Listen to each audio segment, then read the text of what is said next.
All right, Zach, I think this is be me and you, our specialty a little bit more here. The Ohio spring game recap, positives and concerns. So what I'll do is I'll let Zach go first. I'll go, and then Andrew, Vince, if you guys have anything to add or any questions to ask, we'll go there to you guys. So Zach, why don't you take it away? I thought the first thing that popped for me, the defensive backs, man, they are good. They're very good. I mean, they were on Ibuka. I mean, Ibuka made some great plays in this game. You know, the one-handed catch down the sideline.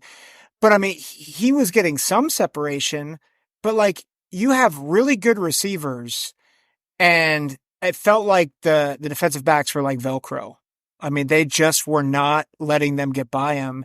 And, you know, you could tell they wanted to get a touchdown to Jeremiah Smith in the first half. Like they were force feeding it to him. And I think Igbinosun had a really good breakup. I think he got a little bit of, out of all the corners last year, I think he was criticized the most, but I thought he played really well. Jermaine Matthews had some good reps. So I just think that whole defensive backfield is deep and strong. You know, I thought Devin Brown and Will Howard, they look like they're the two leaders in the clubhouse. I thought they played well. The other quarterbacks, you know, they had good moments, but you know, Julian Sayin, who I think people are like, maybe he could be the guy. He had freshman moments. You know, the one pick in particular, I think it was McLean who picked him off, or Simpson Hunt, one of those guys.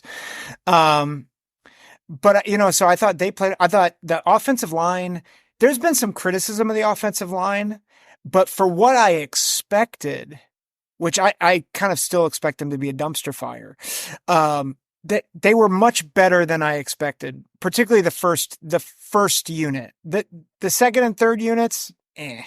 But I think at least the first team offensive line, they have shown that I think they've gelled and improved at least some, which is encouraging. And then Quinshawn Judkins, that guy showed he is going to be a really good running back for this team. So I think there were several positives, but those would be the three or four that I would really put forward. Yeah, I really like Quinshawn Judkins' running style. It's a shame that they weren't tackling him or Travion Henderson. I think that was what everybody's problem was with the spring game, which it's my problem too, but I get it. You don't want your guys to get hurt. You know, it is what it is. They had Yep. full tackling for James Peoples and Sam Williams-Dixon, and those guys looked better than I thought they would. So, you know, Yeah. those are both freshmen, and they didn't look like they had many Julian saying freshman moments or anything like that. So they looked good.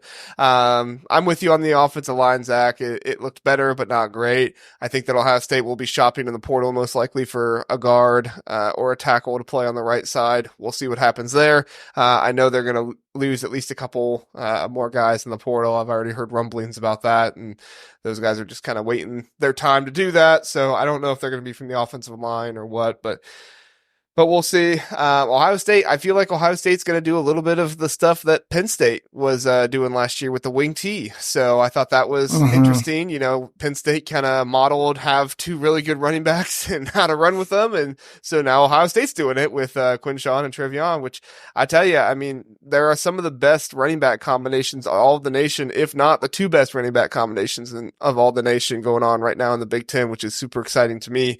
But I do kind of question the run defense still. We'll see with two new Yeah. linebackers. It's really, really hard to gauge, you know, how that is. But I mean, Trevion had over 5 yards per carry on like 3 or 4 carries, and so did Quinshawn on I think 4 or 5 carries or something like that. So, you know, but again, they weren't tackling them. So how much can you really? How much can you really say? But you know, to me, the biggest thing out of it was the quarterbacks. Either one threw downfield hardly at all. And is that their Yeah. inability to do so? Or, I mean, let's remember Ohio State's defense last year gave up the least amount of big plays out of anybody in the nation. I think it was like 50 plays or what was it, 20 or 30 yards or more, something like that plays. They gave up the least amount of those in the nation. So obviously if that defense continues to do what they're doing, it's going to be hard in a spring game for Will Howard or Devin Brown to make those decisions. But I think Will Howard is going to be the starting quarterback here. Devin Brown is very good too, but I think that he misses his reads sometimes, and especially in the spring game, he was a little bit more apt to run with the ball when he had a read or two in front of him. I mean, there's a bubble screen. He just completely didn't even do the bubble screen. I was like, why are you not throwing the bubble screen? But I mean, to his credit, his blockers were downfield and they were blocking, so like it worked. Yeah. He picked up yards, but still, it's like, you don't need to go out there and get yourself hit and get yourself hurt. So it's an interesting thing. But Andrew, we'll go back to you first again. Any thoughts on the spring game or questions for me and Zach? Yeah, so just from watching the highlights, I think the DBs was the star group of the show, like you said, Zach. Those guys, Ohio State, DBU, like there's always guys in there that you can point to just have just really stellar years, year after year. I guess I would say the main question that I have is Caleb Downs. I mean, he was kind of the punctuation mark of what was, an amazing kind of resurgence of talent, gathering of new talent for Ohio State. The guy coming, the freshman All-American from Alabama, did he shine specifically? Like, did he really stand out for his performance, or did he just have like a couple of like key moments before they pulled him out? Like, what was his performance like? Yeah, so I went to the game instead of watching on TV, specifically because I wanted to watch the actual secondary on the TV copy. You don't really get to watch the secondary sometimes, but and also to be with my family. But that's number two. So, but no, Caleb Downs, like at least from my football knowledge, obviously I'm no Jim Knowles or anything like that, but from my football knowledge, I never saw Caleb Downs out of position. He didn't really make all that many plays because he didn't have to, but I mean, that's also kind of what you want. You want your safety to not have to do a whole lot, and he's the one that's going to be back in coverage more often. The other starting safety, Lathan Ransom, he's still out with his injury that he suffered at the end of the year last year, so they're kind of slowly bringing him back. He'll be a great addition to helping the run defense, but I mean, everything I saw from him, like if, it's one of those guys that he was just kind of quiet on the day. And not because he didn't do anything well, like it's because everything he did was solid. And at the end of the day, like, it's kind of what you want coming out of a safety is, no big plays, just, be in the right position. So what are your thoughts, Zach? Yeah, I was going to say, ironically, with the TV copy, I think the only time we saw him on TV really was when he was walking in or out of the huddle. And that's like it. But I think part of it, and I think to your point, JR, I think most of the plays either went away for him or it was routine. So, which, I mean, I think you look at, I think they threw a lot more in this game too. And often it was one-on-one coverage. And I think that's why we're sitting here saying the corners really shined versus, the safeties.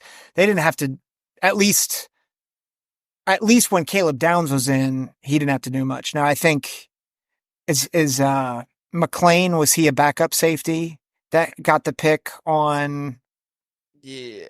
There's a couple backup safeties that, again, the quarterbacks threw, that third and fourth string quarterbacks threw some late balls that deserved to get picked, and they did. So, but Caleb Downs wasn't in for those plays. Yeah, he was first team defense. I think they got maybe 2 series or something like that with Will Howard playing. So, Vince, any thoughts from you or questions? Yeah, it's just really what you expect from Ohio State. Elite defensive back play, elite edge rushers, really great wide receivers. Really funny that you guys brought up the wing tee. Those who listen to our podcast know that was like our favorite play, and we are just like joking they should run that formation every single time. We have t-shirts for that wing tee formation to celebrate the Rose Bowl. Like that is how much we love that, and I think that is going to be a really great formation for Will Howard and his strengths. He's a really strong physical runner, so to have him able to run 2 Ohio State running backs, the tight end, you can do, the fake handoff. There's a lot of different things you can do with that. And you really force teams to commit in those third and short situations, fourth and short situations. So I think that is going to be a formation that you guys love running with Will Howard. And unfortunately, I think probably so not like.